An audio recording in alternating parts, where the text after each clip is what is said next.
ଏଇ ତା ଘର ହେଇଗଲା ଏଇଠି ତା ଘର। ଏଇ ଶୁଣ, ଘରୁ ନ ଆସିବେ ଯେ କେହି ପାଟି କରିବନି, ଖାଲି ଦେଖି ଚାଲିବ।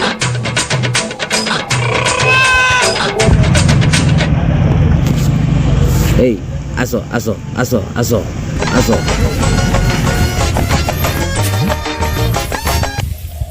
ହେଇ ତୁ ଡାକୁନୁ। ତମେ ଡାକୁନ। ତୁ ଡାକୁନୁ। ନାଇଁ ନାଇଁ ମୁଁ ଡାକିନି, ତମେ ଡାକ। ଦି ଜଣ ଯାକ ମିଶିକି ଡାକୁନା। ତମେ ଡାକୁନ। ହଉ ହଉ ହଉ ଉଠ ମୁଁ ଡାକୁ। ଥଣ୍ଡାଟା ହେଇଯାଇଛି। ମାଉସୀ ମାଉସୀ ଘରେ କେହି ନାହାନ୍ତି ନା କଣ? ମାଉସୀ ଯାଉଛି ଯାଉଛି।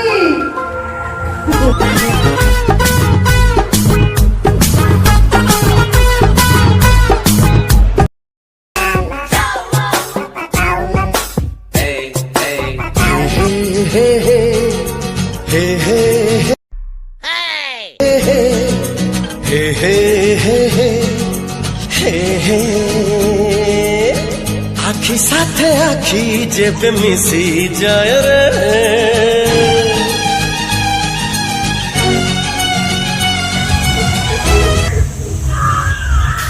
ଭାଇ ଏକଥା କଣ ସତ?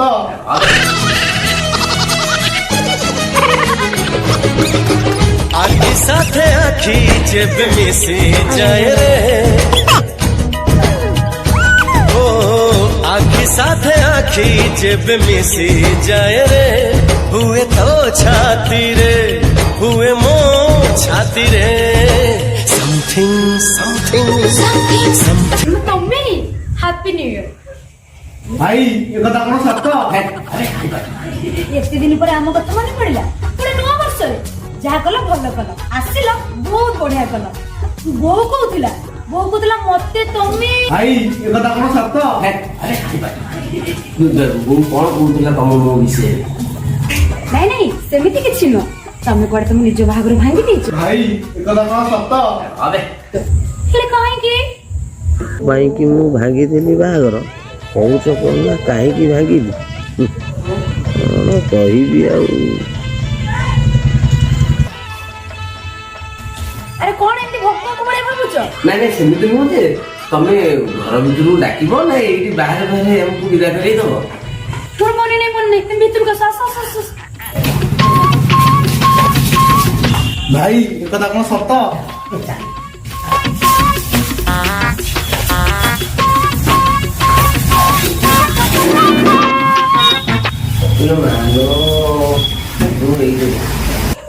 ତ କେହି ନାହାନ୍ତି, ତ ବଜାର ଜାଗା ନାହିଁ, ଆଉ ତୁ ବାଟୁ ପଳେଇଆ, ଏଇଠି ତା କୋଳରେ ବସିଯା। ବସେଇ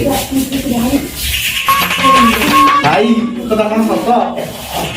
ଖାଲି ଦେଖି ଯା ଭାଇ କଣ କରୁଛି। ବସ ବସ ବାପା ବସ। ଏଇ ନିଅ ପାଣି ପିଅ। ମୋ ଝିଅକୁ କହିଛି ସେ ଚା ବନଉଛି ପିଇବ ହେଲା।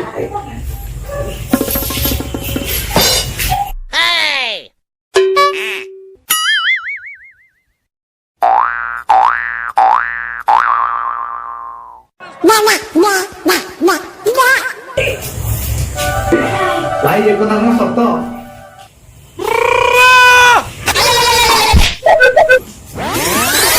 କଣ ବାପା ଏତେ ଦିନ ପରେ ଆମ କଥା ତମର ମନେ ପଡିଲା?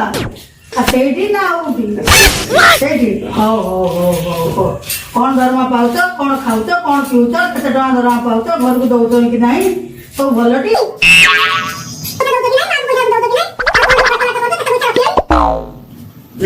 ବାପା ତମକୁ ପୁରା ପଚାରୁଛି। ଆରେ ଝିଅ ପୁରା ତମ ପାଇଁ ଚା କରୁଛି। ଆରେ ଝିଅ ପାଇଁ ତମର କାମ କଣ? ନାଇଁ ମାଉସୀ, ଘଟଣା କଣ କି, ଗିଫ୍ଟଟା ଆଣିଥିଲି ତ ଦବା ନୂତନ ବର୍ଷର ଅଭିନନ୍ଦନ, ସେଠି ଜଣେଇବା ପାଇଁ ଏତେ ଦୂରରୁ ଆଣିକି ଯାଇଛି ଗୋଟେ ଗିଫ୍ଟ। ହଉ ହଉ ହଉ, ମୁଁ ଡାକି ଦଉଛି ଝିଅକୁ, ଚା ପିଇବ, ଗିଫ୍ଟ ଫିଫ୍ଟ କଣ ଦବା କଥା ଦେଇକିରି ଯିବ ବାପା, ଯିବ। ହଉ ମୁଁ ଆସୁଛି। ଇଏ କଣ କହିଲା, ଝିଅ ପାଖରେ କଣ କାମ? ଭାଇ ଏକଥା କଣ ସତ?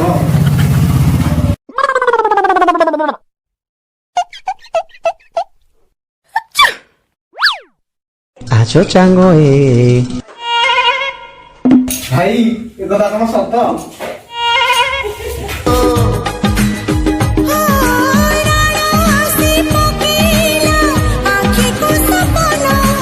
আখি যেবে মিশি যায় রে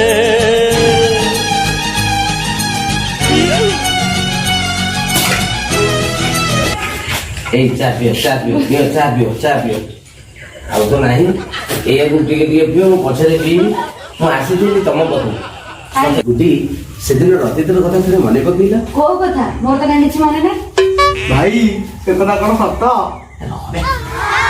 ମନେ ପଡୁଛି ସେଦିନ ରତିର କଥା ସେ ଯୋଉ ଜଙ୍ଗଲ ରାସ୍ତା ଅନ୍ଧାର ରାତି ତମେ ଆସୁଥା ମୁଁ ଯାଉଥାଏ ମଝିରେ କିଛି ହଠାତ୍ କୋଉଠି ସେ ଘଡଘଡିଟା ଆସିକି ଘଡ ଘଡ ଘଡ ଘଡ ମାରି ପକେଇଲା।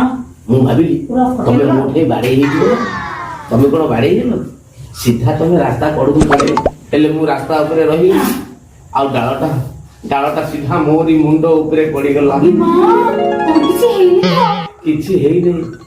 କିଛି ହେଇନାହିଁ ସିନା କିନ୍ତୁ ଅନେଇଲା ବେଳକୁ ତମେ ଆଉ ନାହ ମୁଁ କଣ ସେଠି ଥିଲି ମୁଁ ସିଧା ଘରକୁ ପଳେଇ ଆସିଲି ସେଇ ଦିନ ଠାରୁ ତମକୁ ଖାଲି ମୁଁ ଦେଖି ଭାବି ରହିଯାଇଛି ମନେ ପଡୁଛି ଅନେକ କଥା ସେଇଦିନ ଠାରୁ ମୁଁ ତମକୁ ଭଲ ପାଇଗଲି ସେଇଥିପାଇଁ ଏ ନୂତନ ବର୍ଷର ଅଭିନନ୍ଦନ ଜଣାଇବା ପାଇଁ ଗୋଟେ ଗିଫ୍ଟ ଆଣିଛି ଆଉ ମୋ ବାହାଘର ବି ଭାଙ୍ଗି ଦେଇଛି ଏଇଥିପାଇଁ ସେ କଥା ତମେ ମତେ ଆଗରୁ କହିଲନି ମୁଁ କଣ ଜାଣିଥିଲି ତମେ ମତେ ଭଲ ପାଉଛ ବୋଲି ଯଦି ସେ କଥା ତମେ ମତେ ଆଗରୁ କହିଥାନ୍ତ ତାହେଲେ ମୁଁ କଣ କରିଥାନ୍ତି ନା ତମେ ଜାଣିଛ ବୋଉ ମୋ ପାଇଁ ବାହାଘର ପ୍ରସ୍ତାବ ଠିକ କରିଦେଇଛି ବୋଉ କହୁଥିଲା ପରଦିନ ମୋର ନିର୍ବନ୍ଧ ହେଲା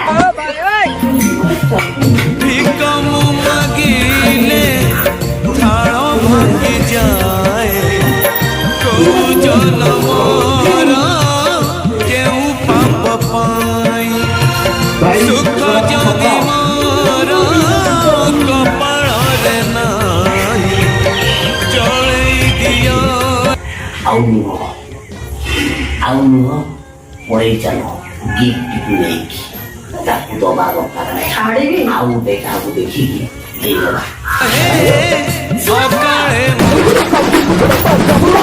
ମୋ ପାଇଁ ଗୋଟେ ଗିଫ୍ଟ ଆଣିଛି ଗିଫ୍ଟଟା କଣ କଲୁ ଦେଉନୁ ଦେଇକି ଦେ ଭାଇ ଏ କଥା କଣ ସତ?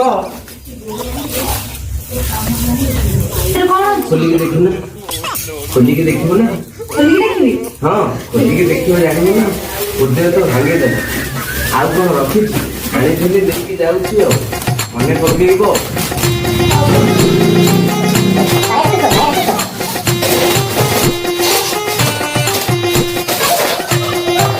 ଏଇ କମଳ ମୋ ପାଇଁ ଆଣିଛ